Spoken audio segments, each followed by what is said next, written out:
High voltage ٹاکرے میں قومی batting line لڑکھڑا گئی، پاکستان کے بیٹرز پھر دغا دے گئے، بھارتی کھلاڑی کے سامنے ہار مان گئے۔ بھارت نے پاکستان کو بآسانی 7 وکٹوں سے شکست دے دی۔ بھارت نے 128 رنز کا ہدف 3 وکٹوں کے نقصان پر ہی حاصل کر لیا۔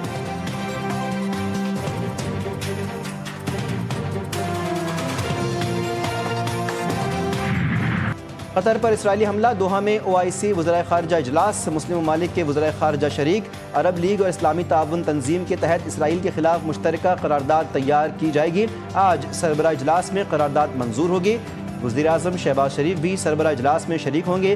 نائب وزیر اعظم اور وزیر خارجہ اسحاق ڈار اجلاس سے خطاب کرتے ہوئے کہہ رہے تھے کہ اسرائیل عالمی امن کے لیے مسلسل خطرہ بنا ہوا ہے۔ یہ جارحیت ناقابل جواز اور افسوسناک ہے۔ ایسے اقدامات عالمی نظام اور سفارتکاری کو نقصان پہنچا رہے ہیں۔ غزہ میں صہیونی بربریت نہ تھمی، صبح سے اب تک حملوں میں مزید 48 فلسطینی شہید۔ غزہ میں جنگ کے آغاز سے اب تک اسرائیلی حملوں میں کم از کم 64,871 افراد جاں بحق، 1,64,610 زخمی ہوئے۔ صدر مملکت کا چین کے ایویشن انڈسٹری کارپوریشن کے ایئر کرافٹ کمپلیکس کا تاریخی دورہ، آصف زرداری نے انجینئرز اور سائنسدانوں سے ملاقات کی۔ صدر نے کہا کہ J-10C اور JF-17 طیارے نے پاک فضائیہ کو مضبوط بنایا۔ معرکہ حق اور آپریشن بنیاد مرصوص میں ان طیاروں کی کارکردگی نمایاں رہی۔ صدر کا چین کے جدید ترین زلزلہ اور وارننگ سسٹم سے لیس 350 کلومیٹر فی گھنٹہ کی رفتار سے چلنے والی ماحول دوست ہائی سپیڈ الیکٹرک ٹرین میں تاریخی سفر۔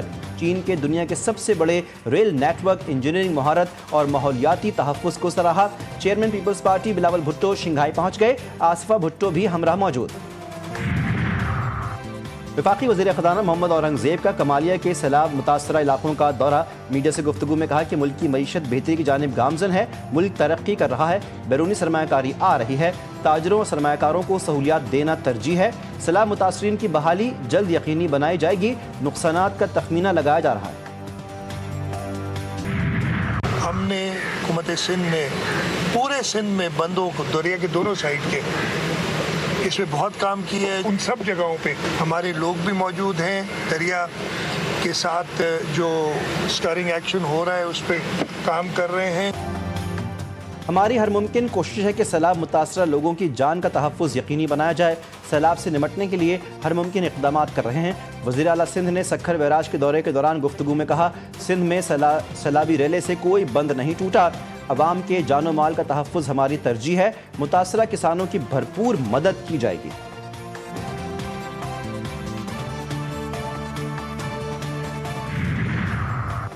سینئر صوبائی وزیر مریم اورنگزیب کا سیت پور کے سیلاب متاثرہ علاقوں کا دوسرے روز بھی خصوصی دورہ، متاثرین سے ملاقات، ٹینٹ اور امدادی سامان کی فوری فراہمی۔ علی پور میں شدید تباہ کاری کے بعد نقصانات کا تخمینہ لگانے کے کام کا آغاز کر دیا گیا۔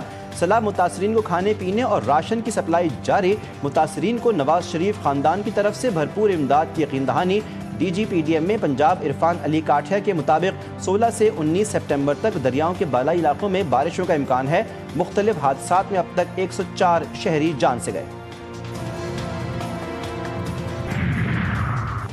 صوبائی حکومت کی تمام بیراجوں کی صورتحال پر کڑی نظر ہے، عوام کی جان و مال کے تحفظ کے لیے ریسکیو، ریلیف اور بحالی کی سرگرمیوں میں مکمل طور پر مصروف ہیں۔ سینئر صوبائی وزیر شرجیل انعام میمن کہتے ہیں، گڈو بیراج پر اونچے اور سکھر بیراج پر درمیانے درجے کا سیلاب ہے۔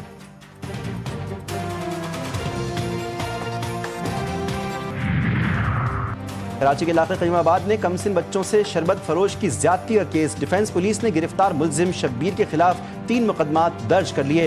6 FIRs میں 2 کم عمر بہنوں اور لڑکے سمیت 7 متاثرین سامنے آ گئے۔ موبائل فون سے 300 سے زائد بچوں اور بچیوں کی نازیبہ ویڈیوز ملی۔